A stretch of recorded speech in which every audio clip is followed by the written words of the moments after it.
Good evening, ladies and gentlemen, boys and girls, and everybody around the world. It's yet another edition of Gridiron Weekly.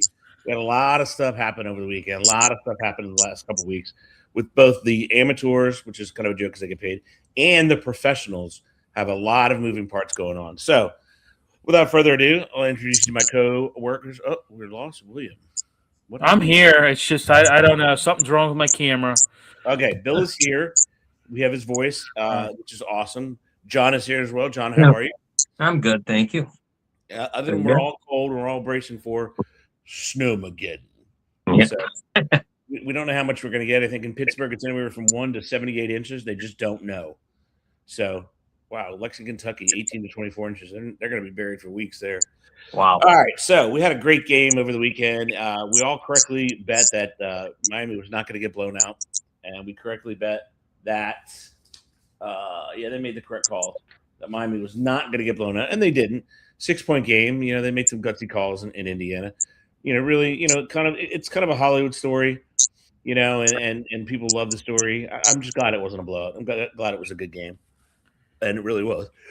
Whew, excuse me. So we're going to start off. We're going to break down this game, and we're going to start with we're going to let Billy take the ACC, and we're going to let John take the Big Ten. 3 years in a row, the Big Ten, 3 different teams have won the national championship. So, John, I want you to break down the game from Indiana's perspective.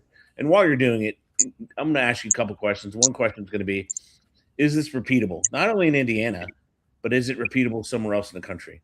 And you think of a team or something, and we'll let Billy chime in there as well. And then ACC, Billy, I just want you to break it down from a Miami perspective. And can Miami do anything? They got the quarterback from Duke coming in there. So Mensa. So can they repeat? Can they do what they're doing with all that big line and stuff? And is it a good thing for the ACC, Billy? So we're going to start with John. John, start us off, buddy. Well, it was a good game, like we kind of said it was going to be. It wasn't as when you look at the stats, it seems like it would be. But if you just looked at the box score alone, it felt like it might be a boring game. But of course, it wasn't. You had blocked punts. You had all kinds of things happening. Malachi Toney's my favorite player, and he had a great game for Miami. One of my favorites in college. Mendoza, right? A really weird line, the 186, no touchdowns, no interception, but the run, right? That iconic run. I mean, that's going to be something Indiana will remember forever. That touchdown run like that. And the beating he took, getting his face punched and not, getting bloodied.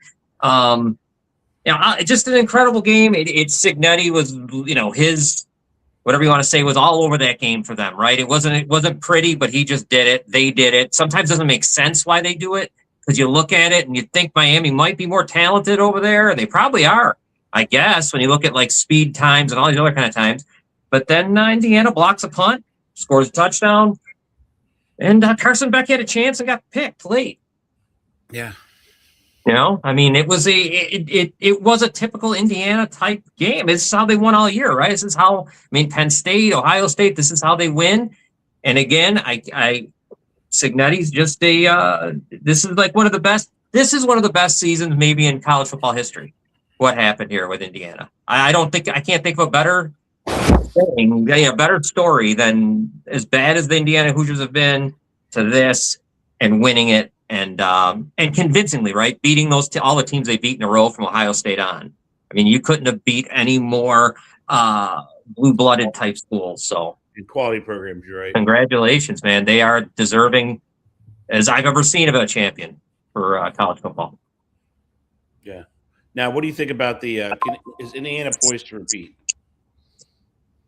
I wouldn't put anything past them. I would. They could, sure. They got Hoover now, I guess, from TCU, the quarterback. I think he transferred over there. I will never take anything away from Signetti. I'm sure he'll have these guys. They're going to be top 10.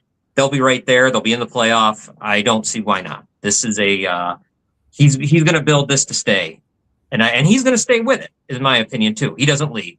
He'll be there as long as they want him, which will probably be 20 years if they want or he want. I think it'll be up to him when he goes. So, yeah, I think for sure. Why not? They could win the Big Ten again. I believe so. Wow. Looking at the transfer portals, they lost his younger brother left. Yeah. I don't know if they lost too much else. I don't think so. And what did they do? They brought a wide receiver in from Michigan State. Correct. And the quarterback. right? I mean, that's the main things that I saw. Yeah, I mean, it's now take a broader look at college football, right? If you're sitting there, if you're, Texas Tech got close, but they ran into a buzzsaw in Oregon at the time. Oregon's close. There's a lot of teams close. Is there a team out there you can think that can repeat this and says, hey, we could be the Indiana this year. We need to spend some money. We need to have a quality, scouting staff. Can you think of anybody? I know. The name that came to mind, though, doesn't count because they've been good in the past. I was going to say UCLA, but that's kind of a joke. I'd have to think of something a little better than them, probably a little deeper.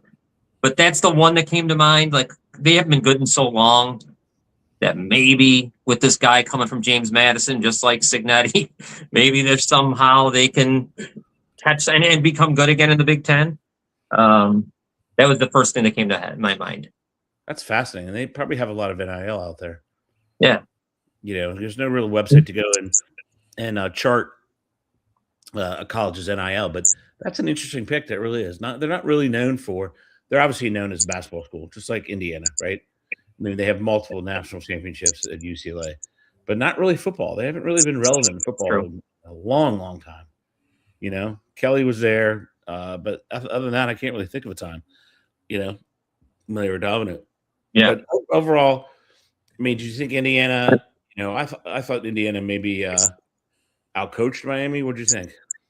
Oh yeah, I think so. I think it definitely. I mean the whole thing, even the block punt, the punt block, the whole deal. I mean, yeah, I think every time you go out there, until proven otherwise, Signetti is the best coach on the sidelines. I mean, I have changed completely from my thoughts on this guy after watching him go in and out of every place and win everywhere he goes. How can I doubt him? I mean, I think he's almost like a throwback college coach. It feels like to me, but yet he's embracing NIL, so that's good. And I definitely outcoached. But you know what? I give credit to Cristobal too, because I assumed they would have lost a lot sooner than this, and he'd have done something. There'd have been something. They really, solidified themselves too as being a top 10, and why not? Why can't they be back again? Yeah. All right, Billy, jump in there. Talk to me about Miami. Well, I knew it was early on it was a defensive struggle, but I picked Indiana to win, as you guys know. I kind of looked at it like a tale of two halves, right? I mean, the first half, Indiana's leading 10-0 at halftime, right? Mm-hmm. Nothing really going on. Struggling on offense was Miami. Carson Beck, a lot of 3-and-outs. Just couldn't get anything going. They surged back in the second half. You had those 2 touchdowns by Mark Fletcher, including that 57-yard run, which was phenomenal. However, it was kind of short-lived. You had that block punt by Kamara and recovered by Isaiah Jones. And to me, that was the turning point of the game, really. I mean, that to me was the turning point of the game. Fernando Mendoza did what he did. He went into, he went into manage the game mode and did a very good job. I mean, just did what he had to do. I mean, when you look at it, Carson Beck, he threw for 232 yards, 1 touchdown, but that late interception was costly. I mean, that sealed the deal for him. To me, I looked at Miami. I thought their defense was decent. I thought it was decent in the first half, but to me, when I look at that game and you wanted me to break down what I saw in Miami, it comes down to 2 guys, Mark Fletcher and Carson Beck. They kept them in that game. But that wasn't enough to beat Indiana. It just wasn't enough to do it. Now, Billy, let's talk on the ACC. What impact does this have on the ACC to not only be in the championship game, but be competitive? Well, here's the thing. I was happy that you didn't have any SEC teams. They shoved this right up the SEC's backside, and I loved it. It was great to see. I mean, if you weren't into either team, watch it just for that. Just watch it just for that reason. right? Yeah. Get into it just for that reason. You shoved it up the SEC's backside. It's Right. about time, you know? It's been 3 years. It was Yeah. Big 10, Big 12. It was, well, I mean, then last year, technically, it was Big 10 ACC because Notre Dame, Yep. they're ACC. I don't care. They should just join. Yeah. I mean, you know how I feel about that. So we won't get into that. I won't raise my blood pressure again on that one. No. But and then this year ACC again. I think I think it's good. Yeah, I mean, like I said, Indiana 10-0 at halftime. There wasn't anything Miami did in that first half that you were like, oh, okay, God, maybe they can win this, and then you just they tried to put something together in the second half, and it was just by that time it was just like too little, too late. Right. I know they only lost by 27-21. They only lost by 6, but like I said, that interception by Carson Beck was costly. He knows it was costly. I mean, you saw him on the sideline. He knew it was. He knew that was it. That was it. That was a game. Yeah. So. Yeah, he did. All right, gentlemen. Excellent breakdown as always. Now we're going to move on to the next topic. Okay, you know what they say. I think Signetti said it best. He said we're going to enjoy this on Tuesday, and then Wednesday we're right back to it. So now he's day 2. In his right back to it. But first of all, we're going to go. We're going to figure out if we can do, and this is way too early, way too early. How about a top 5 for the beginning of next year? And Billy, you get to go first. Do you have a top 5 going into next year? Yeah. I mean, I think it's. I'm going to go. Yeah, I do have a top 5. I'm gonna knock Indiana down a little bit. I think they're still in the top 5, but the obvious thing for me, and I know that maybe I might be totally wrong on this, but when you look at it, just basically on paper on who you got and what you got in terms of the top 5, to me, number 1 has to be the Texas Longhorns, only because you're returning Arch Manning, and to me, that's the way I look at it. That's a sure thing. I think he's going to be better than what he was this past year. I thought he got off the rough start, but I thought he really played well to close it out.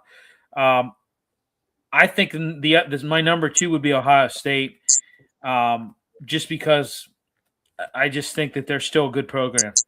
I still think they're a good program. I still think they can get it done, and they can make waves. My 3rd would be Georgia. Just because they're still a top tier threat, they're still a top tier threat. They still have a pretty experienced roster, and they still have depth. And Kirby Smart's a damn good coach, and he's and then 4th would be Indiana. I just think you're going to lose Mendoza. You're going to have a little bit of changing in the guard with that. I still think they're going to be a top tier, but you're going to have to replace some key talented players. And I think that Signetti can do it, and I think it's going to be a better program. I think they're going to see some transfers roll in, and you're going to see some big names signed just on the fact that they won the national title and that just how they did it too. 16-0. I just feel like that team and program is on the up and up. Number 5, I'm going to go with the Oregon Ducks. Still a consistent force, still highly ranked. Still expected to retain a lot of their guys and especially a lot of their offensive talent, a lot of the top offensive talent they're going to retain. You got to Danny Lanning's still a good coach. I still think that they're rounding out to my top 5. Awesome. I love it. John, talk to me, Goose. What you got for your top 10? I got almost the same except 1. I got Indiana number 1, but I'm just going to put them at 1 because I'll leave them at 1. But number 2, I do have Texas for everything that Bill said. Texas, I think Arch Manning started to look like the guy we thought he would be in the last 4 or 5 games of the year. So I got Texas there at 2. My number 3 is Notre Dame, with Carr and the running back Williams and all those defensive players coming back. I think they got 9 starters coming back, whatever. Yeah. I'm going to put them at 3. I'm sure they will anyways because they always get highly rated. I'm sure that's overrated, but I'm putting them at 3.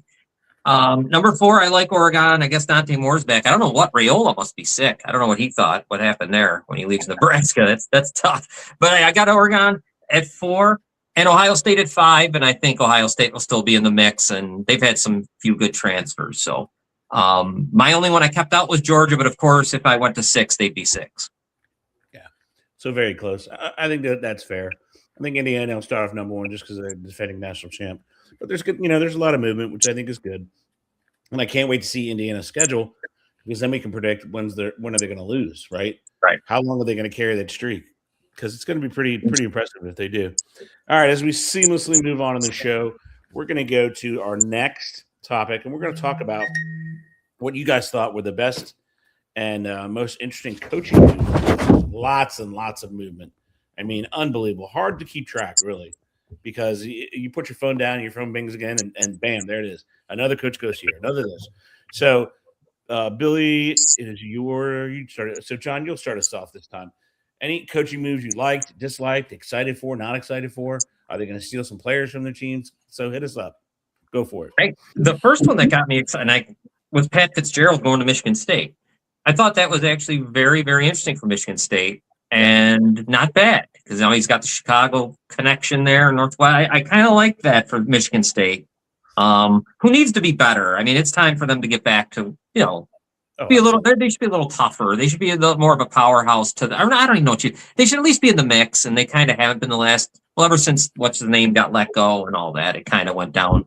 I can't remember the coach's name, but when they had to leave him go, I guess Penn State falling into Matt Campbell. I thought that was good for them because I like him. I thought he was going to go to the NFL actually, and he ended up here. That was one that was pretty. Exciting to me going to Penn State, I guess. Of course, Chesney going to UCLA with James Madison. Now, anytime that happens, you automatically think of one guy, and that's the guy in Indiana. So can he maybe do, like I was talking about earlier, the same thing Cignetti did in Indiana for the UCLA basketball school, Chesney there. And I'll leave Lane Kiffin out of this, and I'm going to leave some stuff. I'll leave some stuff for Bill, but I did, I guess James Franklin ended in a good place because he can win 9 games and everyone should be very happy with him. Yeah. The pressure's not there. I mean, he's going to win between 8, 9, 10, 11 every year. It's not bad bringing him into the ACC either. Yeah. I mean, because why not? This still is a guy with, still a name and a coach and a guy that people still look at and think there's more to come. Maybe there is, but maybe you got it. He is in the SEC. Big 10, ACC. All he has to do is go to the Big 10 next, and he's dominated coaching. Billy, talk to me, Goose. Well, I'm going to leave Lane Kiffin out of it as well. I mean, everybody's saying it's a home run hire, whatever. I mean, we know what it is. There's nothing really to say. Mm-hmm. Agree with John on James Franklin. I think it's a premier high impact move. I think you got a guy that's a program builder. He is. Had some kryptonite, had some teams that were his kryptonite, obviously. But I think that going to a program like Virginia Tech, I think that they're probably going to surge. I would think. Mm-hmm. I guess one that he didn't mention was, I mean, a lot of people thought that Ole Miss was going to go external instead of internal. And they decided to promote internally by hiring Pete Golding, which I thought was good. I mean, he's why not? If you've got somebody in there that you think can lead the team, that's already obviously already a coach, not a head coach, but why not promote internally? Why not do it?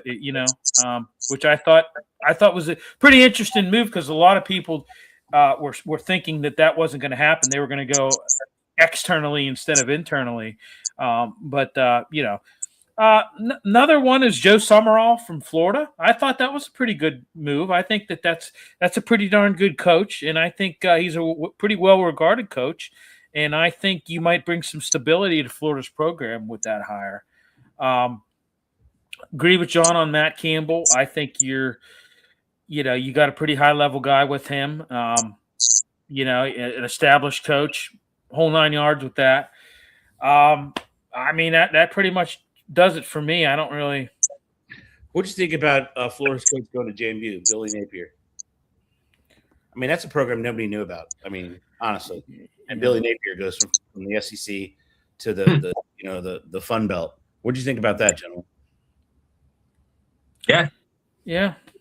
I mean, it's an impressive hire for James Madison. I mean, No, it is. That is it is really impressive. It is. I mean, that's a program though that has been, that's a program that it's kind of, flown under the radar, so to speak. I mean, it's been an up and up program. You can say what you want to say about it, but they've won some games in the last couple of years. And all you have to do is watch the show because Billy tells you exactly how they do it. They do a colonial style. Yeah, exactly. There's another one, Kyle Whittingham. I wonder how it's going to be for him in Michigan because where he was the it's a little different than Utah, so this will be interesting. I'll throw another one out there. How about Brian Hartline to USF? Yeah. I like Hartline. I like him. I mean, I thought that was a really good hire as well. I thought, how about Eric Morris to Oklahoma State? Yeah. Yeah. Good. And I like Hartline because he gets to cut his teeth and he gets to, experience what it's like to be it. And it's not at the grandest level, right? No, not at all. Which is perfect for him to start off, which I like a lot. Those are great points. I totally forgot about those two. Yeah. All right, Billy. Now let's talk about the coaches transfer. Why don't you talk to us about transfers that you liked and disliked? Wow. Boy, you did it's this man. It sounds like you're in a windstorm here. Sorry, I touched the paper. I've got guys on track. I tell you what, that microphone is super sensitive. Holy, super sensitive. I think that microphone could pick up a tick farting. I think it just did. It might. Go ahead. I mean, Sam Leavitt to LSU.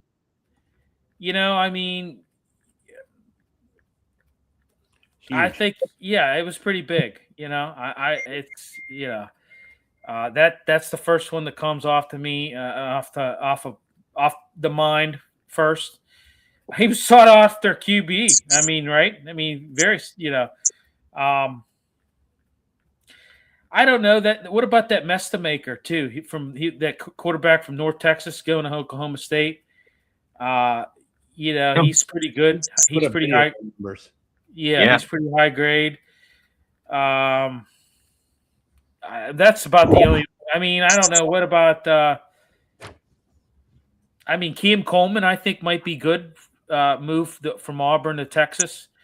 He's a pretty major offensive weapon. Gives Arch Manning another target to throw to. Yep. Byron Brown was another guy that I don't know if with Hartline coming in, I think I might have stayed, but he went ahead and went to Auburn. Yep. That's a pretty significant move in the SEC, I would say. Taylor Tatum, Oklahoma to Michigan. He's a pretty good running back. So excellent pitch. John, what you got, brother? That Austin Simmons, I think he went to Missouri. Yeah. That's really interesting to me because when he was at Ole Miss, right? I mean, I didn't know who Trinidad Chambliss. I remember being on the show here. Chambliss, Simmons, who's playing, who's doing what. So I thought that's an interesting.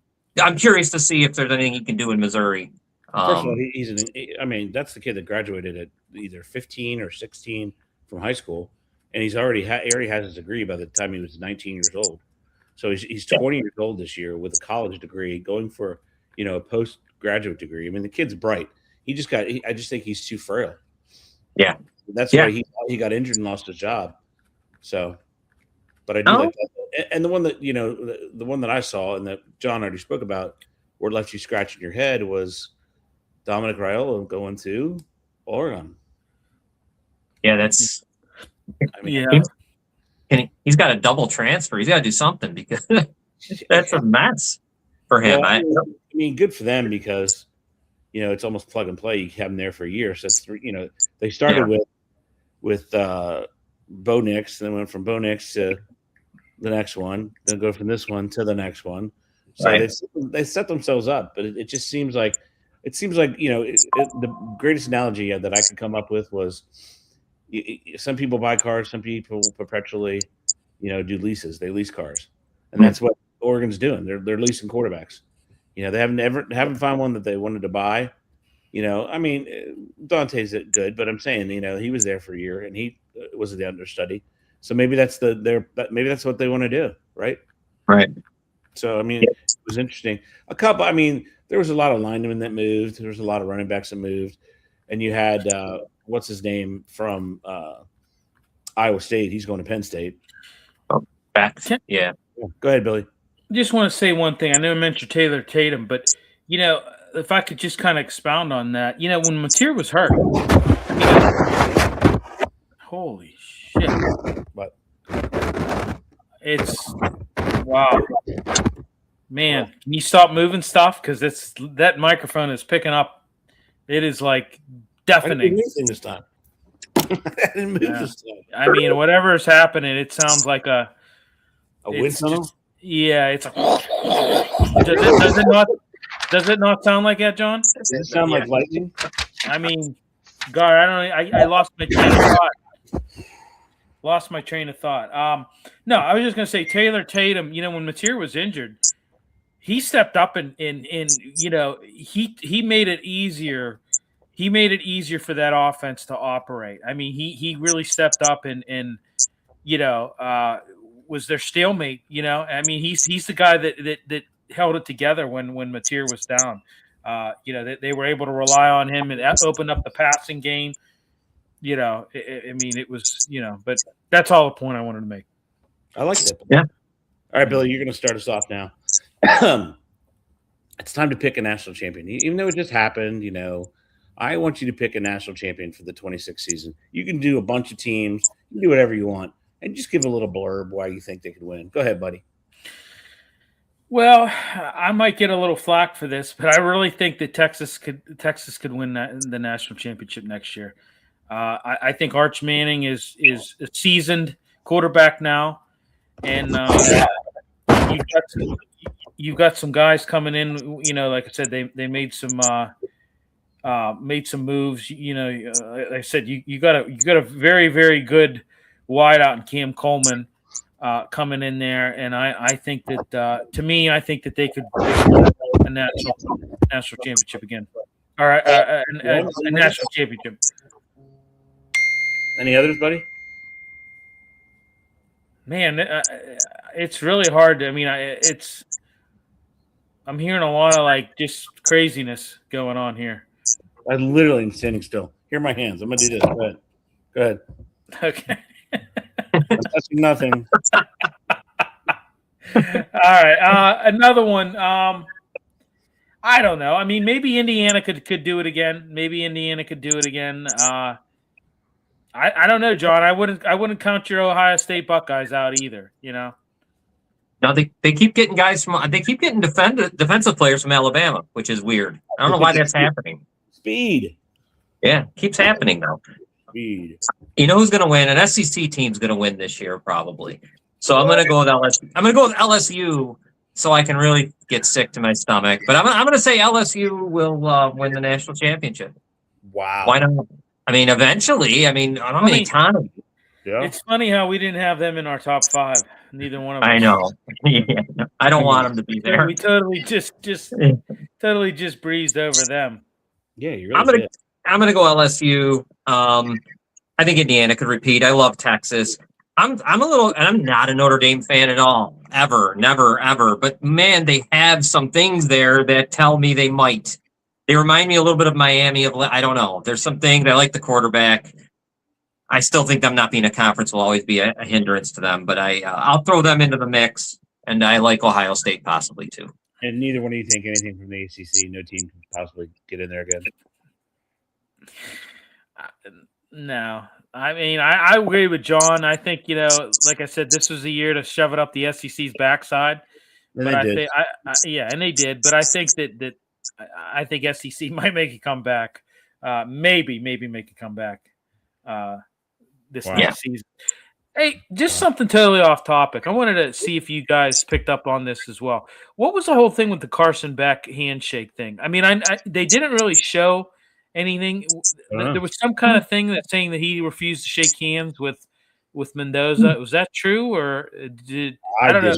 Anything about that. Everybody listening out there, did you hear anything about that? Shoot a comment to us. I don't know. I saw something about that. I didn't know whether it was true or not. You know, when you see stuff on the, on social media, sometimes you can't believe it. But I saw it like when at the game, I saw him walk off the field with his helmet on. Yeah. However, they showed him like walking off the field. It was like probably a minute after the game. So I didn't know if there was any was there any controversy with that? Did you guys hear anything? Because I didn't hear anything about that. Well, maybe there wasn't. I'm sure you probably would have heard about it because I mean, but yeah. So sure, be more widespread, but no, I didn't hear anything about that. No. Okay. Well, all right, ladies and gentlemen, now we're going to move to the. I don't know. We'll call them professionals, but I guess they're all professionals. So we had another good weekend of football. Not the national, despite the national championship was awesome. Another real good weekend of football. Some sloppy, some blowouts, some injuries. But we're going to start off. We're going to take the first game, which was Buffalo at Denver. Denver was a 1.5-point favorite. You all picked correctly. So Billy, give me some thoughts on that game. Then we'll go to John. Well, I mean, Bo Nix was great. It's just crazy that he got, that fractured ankle in the second to the last play of the game. I never even would have guessed it.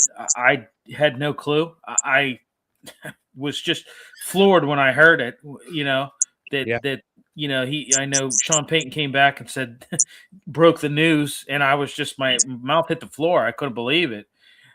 He threw 3 touchdowns. Josh Allen, I feel very bad for him. He was very emotional. I thought this was his year. How many times have we hammered on the show? You're just saying it right now. How many times have we hammered that on the show? Keep going. Yeah, I mean, I thought this was his year because of the way that everything was set up in the AFC. You didn't have Mahomes and the Chiefs. You didn't have Lamar Jackson to worry about. A lot of his arch nemesis he wasn't going to have to deal with. But he goes to Denver, and I hate to say it, he made a lot of mistakes. He with the fumble, the late fumble, that controversial overtime interception. Yeah. I mean, there was a lot of things that, but I mean, when you really look at it, really look at what Josh Allen did, he didn't have really a good game. I mean, he really didn't. I mean, he did some good things, but for every good thing that he did, he had one, bad boneheaded, play, fumble, to kind of negate it. Not amazing. Yeah, it's amazing. And, now you've got Jared Stidham at the helm. You don't have Bo Nix. It's just, I'm just, and I feel bad for Bo Nix too. I mean, here's a kid that I thought he was pretty phenomenal this year.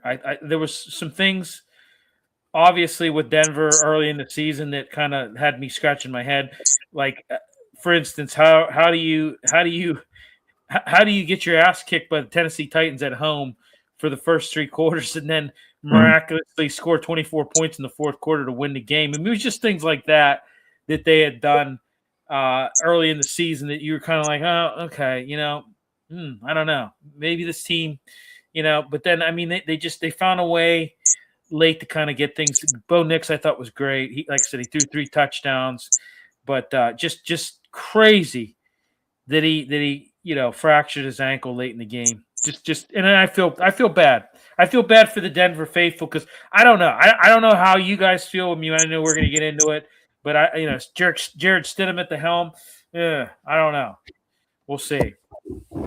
Yeah, we'll get to that next question. All right, give me your thoughts on that game there, John. Buffalo, you said it right. You said it right, Bill. I mean, that turnover at the end of the half was crazy. I don't know what they were intending to do there. It was the weirdest thing. So there wasn't enough time left to really do anything. So I don't know what was happening. It just showed the whole thing with the Bills in a nutshell for the whole season. I mean, that last throw, that was a catch in my opinion, by the way, because it was a catch in the Bears game, by the way, against the Packers or against where the hell they played, the Rams. Yep. It is Brandon Cooks, though. It shouldn't be Brandon Cooks, the guy that you got, in week 12. Yeah. Had some better receive. You know what I mean? It's just they didn't really give him. They forced him to be the Superman, but you can't be. You just can't. Well, it can't be done.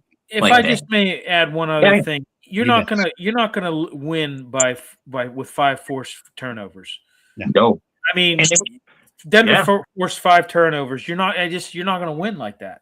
No, and they got to be kicking themselves because even with all that, they had a chance to win that game. They only lost by 3. You Will Lutz nailed that 23-yard field goal at the end there. Yeah, I mean, really, we got to get the this will be I'm sure we'll have time to discuss officiating because we got tons of time.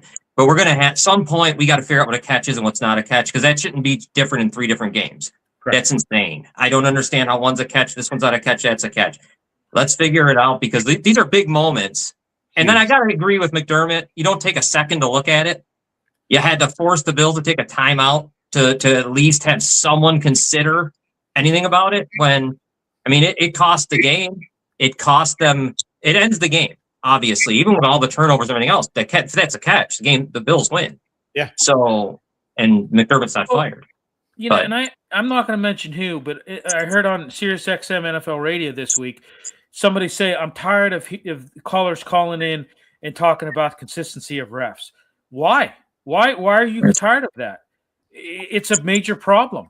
And I think it stems from not having full-time officials. Okay? Why are you sick and tired of that? Why? It's an issue across the board in the NFL. Here's the deal. At least in my opinion, it's not a bridge too far. You're not asking them to change technology. Absolutely not. Yeah. No, you're not asking them to do anything whatsoever except for one thing. And Pat Kerr and harps on it all the time. Allow the coaches to challenge anything. Don't change the challenges. Right. Allow them to challenge anything, and it'll end. It'll take all the heat off the NFL, right? And the coaches will feel like they're involved, and then they'll have to answer, well, why didn't you charge? Why didn't you challenge that? There's no, I don't think I could. There's none at all. You challenge absolutely everything. And I just got to help Kira. Go ahead, Bill. Why don't they have problems like this in the CFL? You never hear anything about officiating the CFL. It's consistent across the board in the CFL. I watch the CFL religiously. Yeah. It's consistent. You never, ever, very rarely do you hear any officiating complaints in the CFL. I don't understand why it's so hard for the NFL. Well, that makes it so much money traded in the NFL. Yeah. I don't understand why it's so hard for them to get this right. I mean, your first step is making full-time officials. That's your first step. Yeah, absolutely. And I'd love to be an official. I'd do it tomorrow. I'd quit my job. Oh, I would too. I would too. It's twice as much as I make to be an official. I would do it in a heartbeat. Absolutely. Yeah. You want me to sleep on the floor in a stadium? I'm doing it. You know, I am. I don't care. I'm doing it. Any stadium you tell me to go, I'll go sleep there. I don't care. I would do whatever I got to do to hone my craft. Yes. If you're listening out there, you Roger, want me to be an official? Yeah. I need to get my cardio up. I'll tell you that. That's the one thing that I'm seeing a problem. These guys got to be in better shape. They got to get younger, John. The guys got to be younger. You can't have these 60-year-old guys doing this. I'm sorry, you can't do it. You got to get younger in the officials. Period. Well, here's what else you could do? You could take your most seasoned referees, who are excellent referees, put them in the friggin' booth. Correct. Right. Yeah. Right. Put a bunch of them in there. Yeah.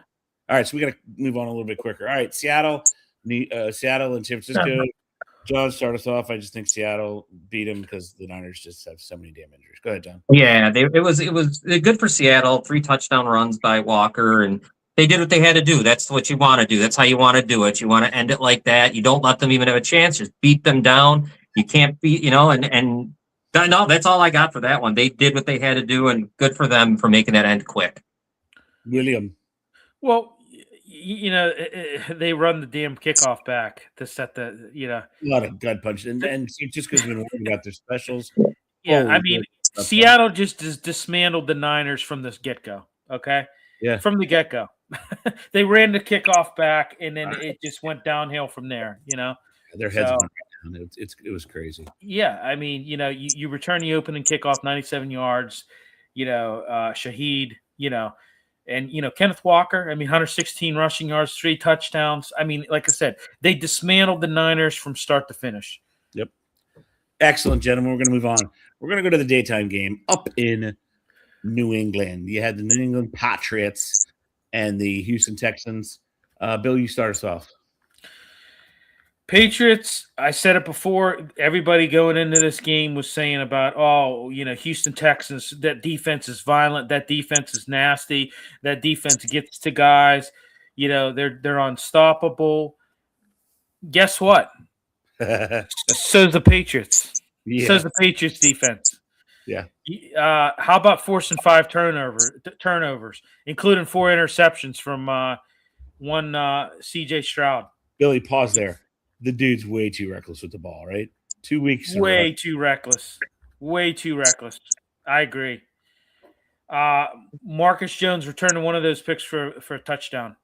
Drake May, did what he had to do. 32-yard scoring strike to Booty. They just that Patriots defense too. Yeah, it is a great defense for Houston, but like I was saying, everybody kept saying, "Oh, that defense." I kept saying, Patriots defense is good too. Patriots defense is good too. Look at the stats, right? And they dominated. Yeah, excellent, John. CJ Stroud. At one point at halftime, I thought they should have made a change. I don't want to too. I don't know why we continue to watch that. That was he couldn't do anything. He's just not good. And I think that puts Houston's in a really tough spot here because he's not that good. I don't know. Maybe something can change. I don't know what it could be. But right now, that was a pathetic performance because no matter what Houston's defense could do, they had to score if they were going to win. And you just can't expect them to score as well as play defense. The offense was terrible. It kind of was what should have happened, though, in a lot of ways, because Houston did I'll give Houston this. They did a lot. They came back. Remember when they were like 3-5 or whatever they were, and so it's been a hell of a run for them. But they kind of met their fate here. They probably got as far as they should have. But CJ Stroud's a problem, and they got to figure that out. I hate to say this, really. Just to interrupt you a bit. That just shows how inept the Steelers' offense is. Oh, right? Absolutely. Absolutely. That's hopefully why we're going to get some. Hopefully we're going to get a we got a regime change, and hopefully that's going to change. All right, just keep going. No, that's good. I don't know. Other than that, it was a shitty game. It was kind of a boring game. It wasn't that great. It was, I don't know. It was nothing for me. New England didn't really show me a hell of a lot. They beat a team that really couldn't get out of their own way as well. Offensively, that team is challenged. And they were challenged. They've been challenged. And then you don't have Collins there. And you're running around with whoever you have at wide receiver. Marks isn't exactly – it's really – they need something. They got to do something on the offensive side of the ball. If you have a championship defense, just at least get to be mediocre. CJ Stroud, though, to me, is – I don't know what to say about that guy anymore. I'm just going to say one thing real quick. To me, the mark of a good quarterback, as you watch a quarterback progress in their early stages of their career, to me – the mark of a good quarterback is somebody that they have a great rookie season, right? Yep. And the next year, they do it again, regardless of the film that your opponents have on you. And okay, we know what he does on this. We know what he does on this. You can adapt, and you can do what you need to do, and you can still be an effective quarterback. Right. When you look at a guy like CJ Stroud, who had that Cinderella season, his rookie year, and then had a sophomore slump, and then this year really still couldn't get it together, you have to just say, you know what? Maybe he's not as good as what we thought. We got tape on him, and he didn't make the. He's definitely a huge slump, right? And they hit 5th-year option time. So if they pick up his options, $26.2 million, which for a starting quarterback in the NFL is pretty cheap. Yeah. But I think all offseason they get a quarterback coach and they just drill him all offseason because he is a huge, huge liability. All right, we're going to go to the nightcap. It is Chicago and the Rams. And John, you'll start us off. I think Caleb's way too reckless with the ball as well. Way too reckless. I don't have that as bad of a feeling about him as you do. I thought I think athletically he's superbly talented. I just think that he throws, one or two of those just boneheaded throws. Why? Well, I'll say this: in the playoffs, it got a little more dicey than it did in the regular season for sure. But I'll say this: from where he came from last year to where he is this year, he's grow. It looks as though there's some kind of growth going there with Ben Johnson. You can see it. I don't think it's growth. I think he was always that good. But they just did him a huge disservice last year. Right. They stunted his growth. I mean, he's going to win. I'll say this. I've said this before, and I'm going to say it again. And I said it in our group chat. If DJ Moore is on the Bears again next year, they really need their heads examined. He made one play last year in Arizona when he gave up and he decided to go he did the out. He really went out. He went and sat on the bench as the play was going on.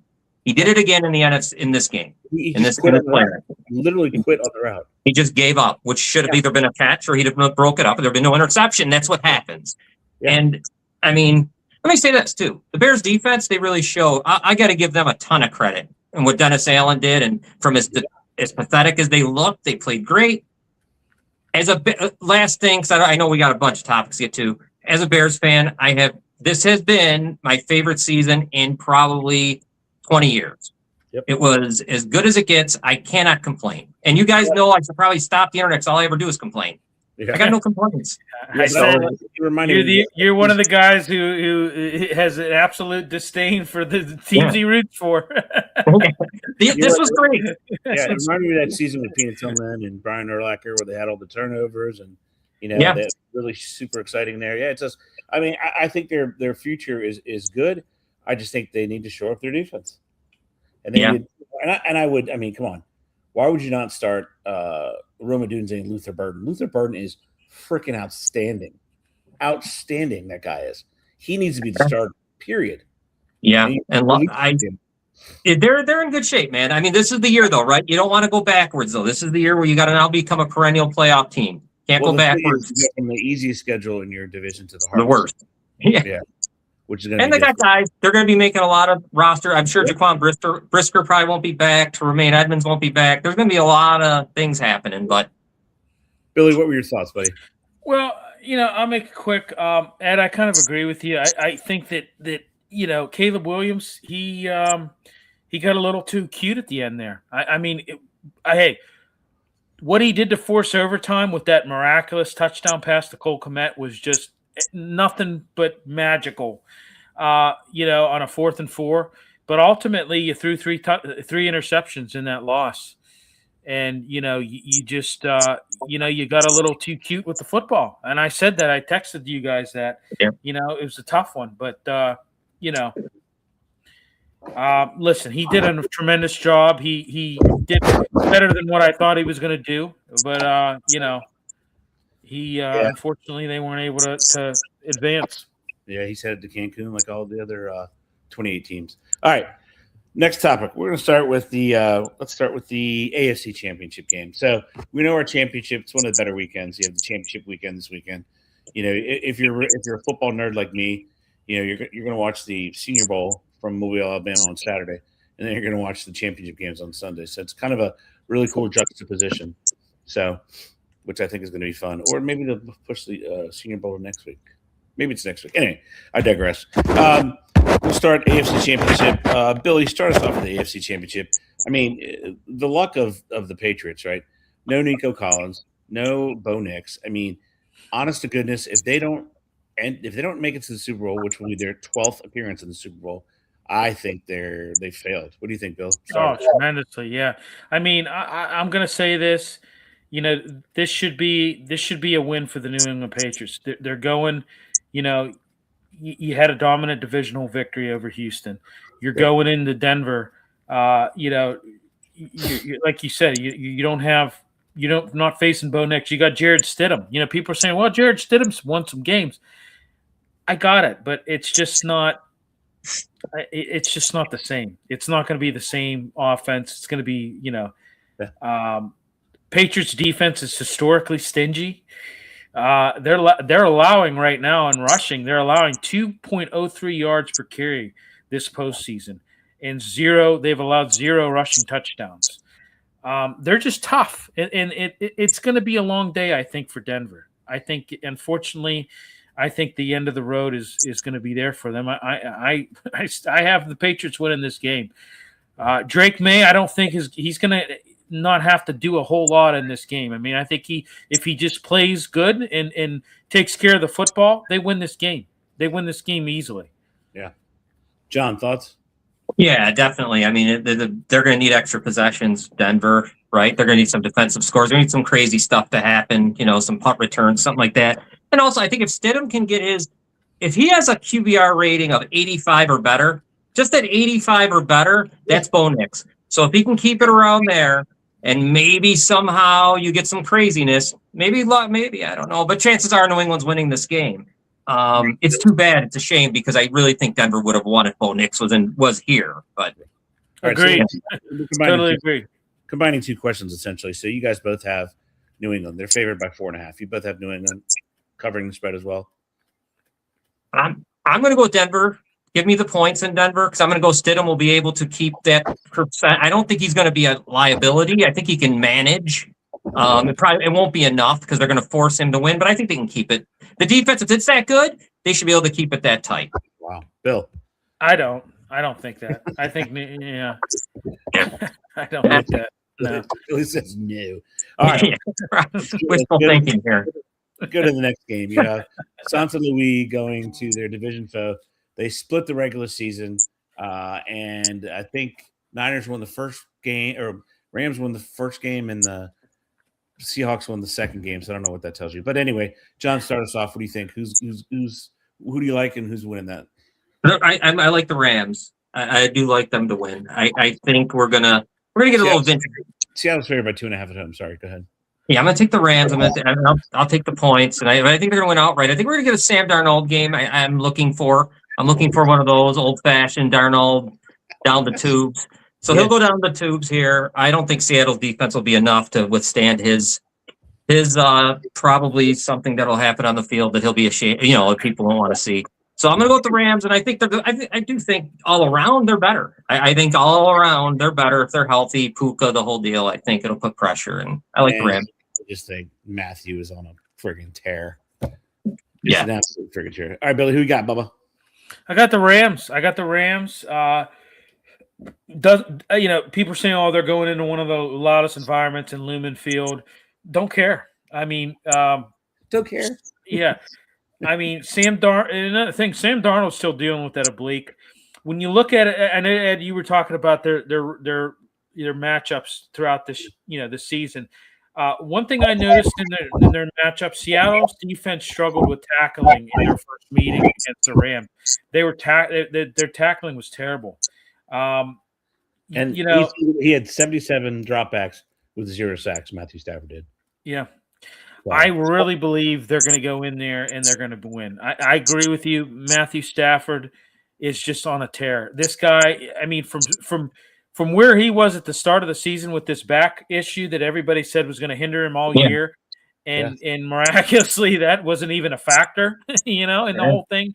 It was. I mean, everybody kept harping on. I remember when they were in camps, listening to Sirius XM, they were saying, "Oh, this is going to be a big concern for them this year. This back problem." He's, and he's got the healing he's got the healing properties of Superman. Obviously, really? They talk about Josh Allen. He's the Superman too. I mean, Yeah. So, all right. Since we're combining questions and jumping around a little bit, so MVP, MVP of the league, I think I'm going to give to Stafford. I don't know about you guys. What do you think? That's my either him or May. Yeah. And they could both meet in the Super Bowl. I think they will be. Yeah. I'm not crazy about this year's. I wish McCaffrey could be MVP, but I'll go with Stafford, I guess. And John, that's a fantastic point. Dude had almost 500 touches. Didn't get injured to the very last half of the game that he played. I agree with you. He's so, but here's the thing. That's what happens when you get an entire year to heal, right? That's true. An entire year, and he came in strong as ever. To have almost 500 touches at his age is incredible. Which unbelievable. All right, we're gonna go to this question. Then we'll only have 2 more statements after that. All right, coaching carousel. it 10 coaches fired. NFL they keep firing coaches over and again. It's such a win now league more than any other league. It is an absolute win now league. Don't care. We gave you 30 seconds. Sorry, you're fired. Well, I needed a minute. We can't give you a minute. We can only give you 30 seconds. Which I think is crazy. And I think some of the teams. I mean, you got rid of some long-time coaches, which I think is a breath of fresh air. Can revitalize a team. Like Ravens just introduced Minter. We'll see what he can do. I mean, it'll be interesting. All right, John, you start us off. There's any coaching, anything? I mean, you said no last week to McDermott, but I knew they were going to do something. And that press conference from Pagula, what the hell is wrong with that guy? Yeah, that was great. That was the most unbelievable thing I've ever seen, and I've never seen it like that from an organization. No, that was coaches move you liked, and other ones you left you like, what the hell? Go ahead. Well, I mean, all of them, all the guys that got fired, I'm not surprised, right? I mean, I guess the one that always shocked me was Tomlin because I never see it coming. How do I know that that's good? To me, why would it? And it did, and that was shocking, and that was good. Good for them to move forward. The Bills too, I guess. The reason why I kept saying it because if you live here, you're shocked. Everyone around the country we're not shocked, but for some reason, everyone here is shocked. So I guess that, and I guess one hire that surprised me is Salah going to Tennessee. I didn't see that. That kind of snuck up on me. I didn't think that. Especially with the young quarterback.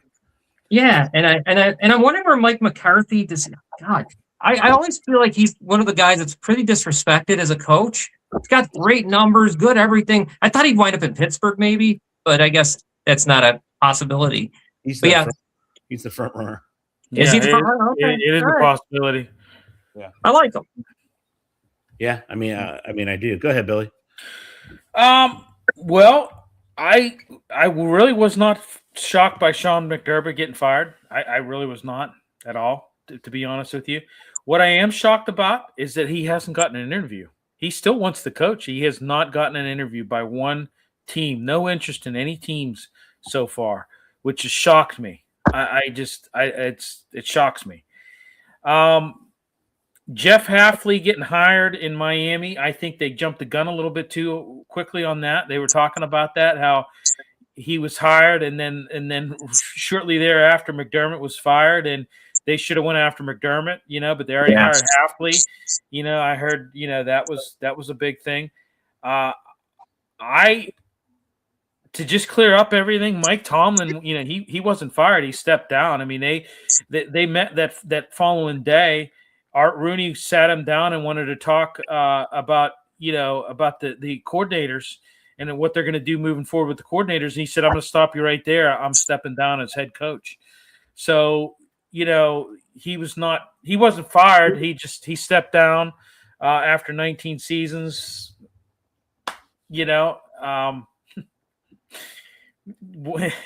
great. I mean, it is what it is. I mean, it should have happened a while ago, But other than that, I mean, I wasn't really too shocked. I agree with John. I was shocked about Robert Saleh. I didn't see that coming. I didn't even think. What's that? I didn't even think he was looking. I didn't either. I thought he was staying put. I mean, everything. Boom. I mean, it happened. Yeah. I mean, it was just like I thought when I heard it on the radio, I was like, did I hear that correctly? Right. Stefanski going to Atlanta. Huge. I thought that was good. I would have liked to see him, I would have liked to see the Steelers my Steelers take a shot at giving him an interview. I get, I don't know. I don't know whether it's a Cowher thing, when Cowher stepped down as coach of the Steelers back in the day, he made a promise to the Rooneys that he wouldn't take any jobs in the division. He actually did that. So I don't know whether maybe Stefanski made a promise to that idiot owner that hey, I'm not gonna take any jobs within the division. But I would have, if I was the Steelers, I would have tried to. I said it before. What I would have done was try to get him in a package deal with Jim Schwartz as well as the DC. Right. And I would have. I don't know, but more than half have been filled. Right. Yeah. Tennessee, Miami, Atlanta, Baltimore, and New York. So 5 are filled out of 10. It's going to be interesting. I think they're waiting for the championship weekend to be over. And then I think we'll see a flurry of interviews. All right, last question for both of you. Defensive player of the year, who you got? Myles Garrett. Yeah, Billy. Yeah, I got to give it to Myles Garrett. I mean, I hate, Yeah. He was dominant this year. He got the record, and he did it in great fashion, in dominating fashion. So the last one, offensive player of the year. I'm just going to pose a scenario. You can agree or disagree. Do you think it's down to 2 people, or do you think they add McCaffrey in there? Because I would think, knowing the NFL and their obsession with quarterbacks, I would think Drake May and Matthew Stafford, they split, one for each, one for one for the other. Or would you do, very deserving McCaffrey as offensive player of the year, and then one of the quarterbacks for MVP? What do you guys think? Bill, you go first. I kind of agree with John. You got to give kudos to McCaffrey. What he did this year, you really do. That can't go unnoticed, in my opinion. That cannot go unnoticed. So I would include him. I think he's included on the MVP list. Huh? He's included on it's him and 4 quarterbacks. Yeah. I like it. I mean, he should be on there. Yeah. Like I said, what he did, what his accomplishments this year and how he did it should not go unnoticed. It would be a crime if he wasn't on that list. He finished with 450 some odd touches. Amazing. Yeah. Amazing. John, what you got, bro? Mine's McCaffrey for that. I mean, if Drake May doesn't win the MVP, I mean, he'll be back another time. Also, I'm not even, I look at the numbers and I look at the teams. I don't know if we really break down that whole season. I'm not quite sure what I want to think of that. But, if I think May is better than McCaffrey, both, and if I could somehow put them together, side by side, I know it's running back, quarterback, but you're right. McCaffrey, he needs some. Yeah, you're right. It's also hard with Drake May. He did have the easy schedule because they were the last place team. So there is that. We'll see, what he and both Caleb do next year with that number 1 schedule when they're playing, quality every week. You can't overlook Stafford. I mean, you cannot overlook what Stafford has done. He's just been on a totally tear all season long, and he's had to go up against some stiff competition, no doubt. Yes, the division alone had 3 very good teams. Correct, and it shows because 2 of them in the championship. Yep, which shows. But yeah, all right, ladies and gentlemen, we're done for now. Watch lots of football. Take the advice of William and Juan, and do your bets because you're going to win. And we will see you next Thursday for the first part of the Super Bowl preview. Lights out button. See y'all.